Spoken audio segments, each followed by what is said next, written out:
আসসালামু আলাইকুম রহমতুল্লাহ বরকাত একখান এমার্জেন্সি খবর জিয়ান প্রতিজনে শেয়ার করিবা মংডুর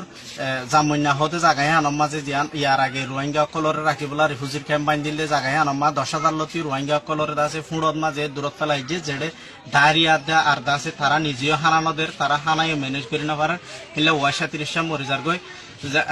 আর দাসি তারা দা বয়সত করি না পারে আর জেনান হায়ার ফারা বলি হয় আনম্মাদের 2000 লতি ফ্যামিলির আছে মানে কি করে রাখে রিলোকেট করে রাখে যেডে গাইলে এদের মানুষ সকল আছে ইতারা দা বয়সত গরি না পারে আরো ডায়রিয়া গুড়া হয় না কল ডর মানুষ সকল মরি যার দিন প্রদিন আর হিতারা তো হনা হাবার কিছু ব্যবস্থা নাই আর হনিকিয়া হাইবার হানার ব্যবস্থা করে দিও নাই জিয়ান ইতারা হইতে সাথে আর হন গুলি মারি বুং মারি মারি ফেলানো করিব আর 2 দিন থাকিলে এন্ডিলাম মাঝে দূরত আর হাইতে লইতে না হয় আর ওয়াশা মরে যাইব হতাগানরে পুরা দুনিয়ার মাঝে শেয়ার করে দেওয়া যেন হনিকিয়া যদি নিলার কারণ মাঝে হিউম্যানিটেরিয়ান আইটস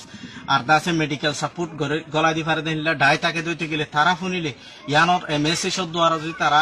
ইন ফসে ফারে দইতে গেলে মিলিয়ন মিলিয়ন মানুষের রিমেইনের রোহিঙ্গা কলর ফরান বাঁচিব ব্যাগিনে শেয়ার করবে বলে আশা করি। আসসালামু আলাইকুম ওয়া রাহমাতুল্লাহি ওয়া বারাকাতুহু।